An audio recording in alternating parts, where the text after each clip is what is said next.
नमस्कार दोस्तों, स्वागत है आपका हमारे छोटे से YouTube चैनल पर।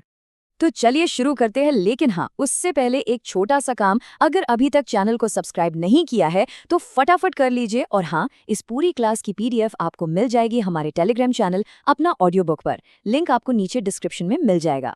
तो आज की तारीख है 19 जनवरी 2026 और हम हमेशा की तरह आज के जो सबसे महत्वपूर्ण करंट अफेयर्स हैं उनका एकदम डीप एनालिसिस करने वाले हैं। ये सारी चीजें आपके आने वाले एग्जाम्स के लिए बहुत ही ज्यादा जरूरी हैं, तो ध्यान से सुनिएगा।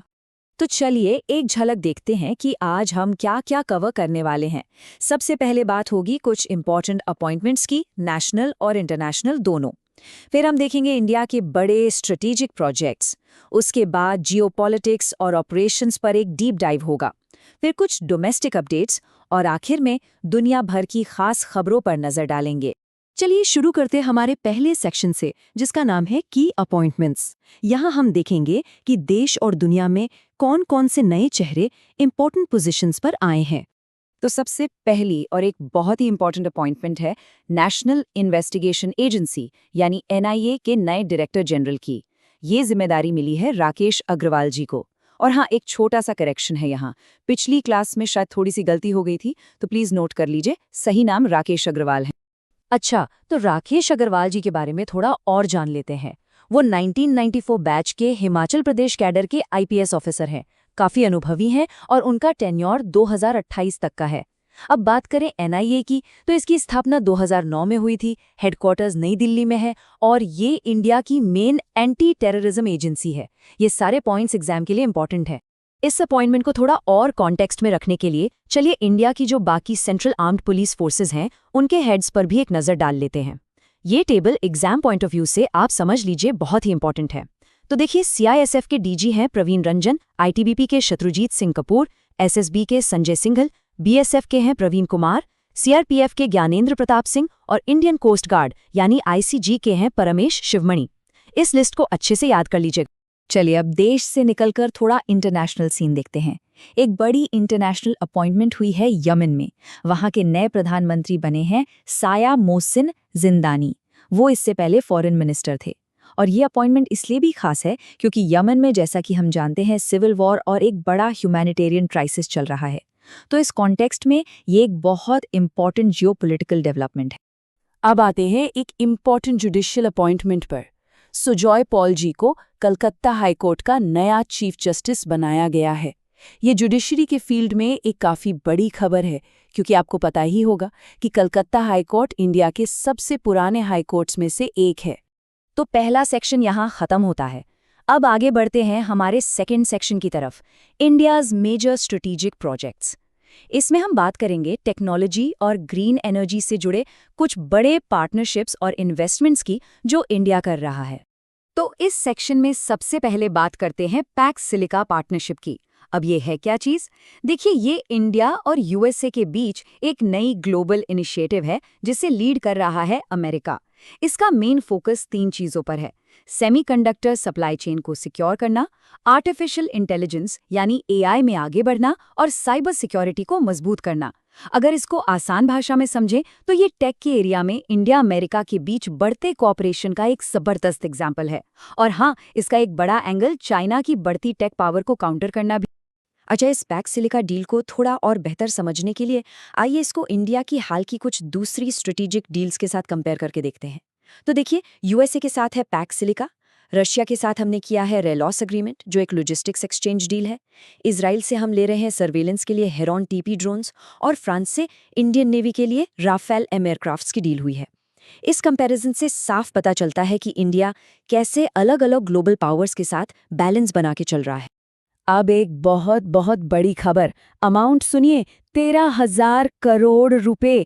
जी हाँ, इतना बड़ा इन्वेस्टमेंट किया जा रहा है आंध्र प्रदेश के काकीनाडा में, जहां बनने जा रहा है दुनिया का सबसे बड़ा ग्रीन अमोनिया प्रोजेक्ट। ये इन्वेस्टमेंट इंडिया के ग्रीन एनर्जी एम्बिशंस को एकदम नेक्स्ट लेवल पर ले जाएगा।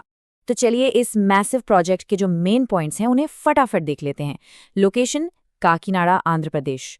गोल क्या है? दुनिया का सबसे बड़ा ग्रीन अमोनिया हब बनना। कैपेसिटी कितनी होगी? सालाना 1.5 मिलियन टन। और मकसद ये है कि इंडिया को ग्रीन अमोनिया का एक मेजर ग्लोबल एक्सपोर्टर बनाया जाए, और इस प्रोजेक्ट को डेवलप कर रही है AM ग्रीन, जो कि ग्रीनको ग्रुप की ही एक कंपनी है। ओके, तो सेक्शन 2 यहाँ कंप्लीट हुआ।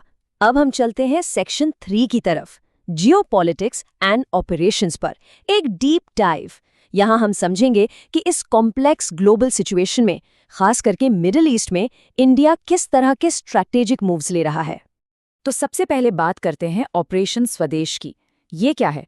ये गवर्नमेंट ऑफ इंडिया का एक इवैक्यूएशन मिशन है, जिसे जनवरी 2026 में ईरान में लॉन्च किया गया। क्यों? क्योंकि वहाँ गवर्नमेंट ग्रिडलॉक और काफ़ी वायलेंट प्रोटेस्ट्स हो रहे हैं, जिनके बीच में जो इंडियन नेशनल्स फंस गए थे, उन्हें सेफ वापस लाने के लिए ये ऑपरेशन चलाया गया। और ये एक बार फिर दिखाता है कि इंडिया अपने सिटीजन्स की सेफ्टी को कितनी प्रायोरिटी देता है। ऑपरेशन स्वदेश को कॉन्टेक्स्ट में रखने के लिए चलिए पिछले कुछ सालों के ऐसे ही दूसरे इवैक्यूएशन ऑपरेशंस पर एक नज़र डालते हैं। ये लिस्ट बहुत इंपॉर्टेंट है। देखिए, 2025 में ईरान से ही ऑपरेशन सिंधु चलाया गया था, 2024 में हेती से ऑपरेशन इंद्रावती, 2023 में 2 बड़े ऑपरेशन हुए, इजराइल से ऑपरेशन अजय और सूडान से ऑपरेशन कावेरी, और 2022 में, जैसा कि सबको याद होगा, यूक्रेन से ऑपरेशन गंगा। तो इससे पता चलता है कि जब भी जरूरत पड़ती है, इंडिया अपने लोगों को बचाने के लिए हमेशा तैयार रहता है। अब एक और बहुत बड़ी जियोपॉलिटिकल न्यूज़ आ रही है। इंडिया ने ईरान में जो स्ट्रैटेजिक चाबहार पोर्ट है, वहां अपने ऑपरेशंस को टेम्परेरीली रोक दिया है। ये एक बहुत बड़ा स्टेप है और इंडिया के लिए एक चैलेंज भी है, पर इसके पीछे एक बहुत ठोस वजह है। चलिए इस पूरे मामले को एक टाइमलाइन के जरिए आसानी से समझते हैं। देखिए, इंडिया ने चाबहार पोर्ट पर शाहिद बेहेश्ती टर्मिनल डेवलप किया। क्यों? ताकि अफगानिस्तान और सेंट्रल एशिया तक हमारी डायरेक्ट पहुंच हो सके। दूसरा बड़ा कारण था पाकिस्तान को बाईपास करना और चाइना के ग्वादर पोर्ट को काउंटर करना। सब ठीक चल रहा था, लेकिन फिर जनवरी 2026 में यूएसए ने ईरान पर नए और काफ़ी सख्त इकोनॉमिक सैंक्शंस लगा दिए, और इन्हीं सैंक्शंस की वजह से इंडिया को मजबूरन वहां अपना काम रोकना पड़ा है। तो अब हम आते हैं अपने 4th सेक्शन पर। यहाँ हम देश के अंदर हो रहे कुछ इम्पोर्टेंट डेवलपमेंट्स पर फोकस करेंगे। एक तो एक बड़ा नाम बदला गया है, और दूसरा एक नेशनल आइकॉन को सम्मानित किया गया है। एक बड़ी अनाउंसमेंट हुई है। मध्य प्रदेश का जो रातापानी टाइगर रिजर्व है, उसका नाम बदल दिया गया है। अब से उसे doctor Vishnu Shridhar Wakankar tiger reserve के नाम से जाना जाएगा। अब आप सोच रहे होंगे कि ये कौन है, तो चलिए अगली स्लाइड में जानते हैं। तो ये डॉक्टर विष्णु श्रीधर वाकणकर थे कौन? वो एक बहुत बड़े आर्कियोलॉजिस्ट थे, जिन्होंने 1957 में भीमबेटका की रॉक शेल्टर्स को खोजा था। आप जानते होंगे कि भीमबेटका एक यूनेस्को वर्ल्ड हेरिटेज साइट है, और यहाँ हमें इंसानी जिंदगी के सबसे पुराने सबूत मिलते हैं। तो उनके इसी इनक्रेडिबल कंट्रीब्यूशन को ऑनर करने के लिए ये फैसला लिया गया है। और अब हम पहुंच गए हैं आज के फाइनल सेक्शन पर, ग्लोबल न्यूज़ एंड एग्रीमेंट्स। यहाँ हम ट्रैवल, डिप्लोमेसी और एविएशन से जुड़ी कुछ इम्पॉर्टेंट इंटरनेशनल खबरों पर बात करेंगे। तो पहली खबर जर्मनी से है, और ये इंडियन ट्रैवलर्स के लिए एक बहुत अच्छी खबर है। देखिए, पहले क्या होता था कि अगर आप जर्मनी के किसी एयरपोर्ट से सिर्फ कनेक्टिंग फ्लाइट ले रहे हैं, तब भी आपको एक एयरपोर्ट ट्रांजिट वीज़ा की ज़रूरत पड़ती थी। लेकिन अब नया रूल ये है कि इस वीज़ा की ज़रूरत नहीं है।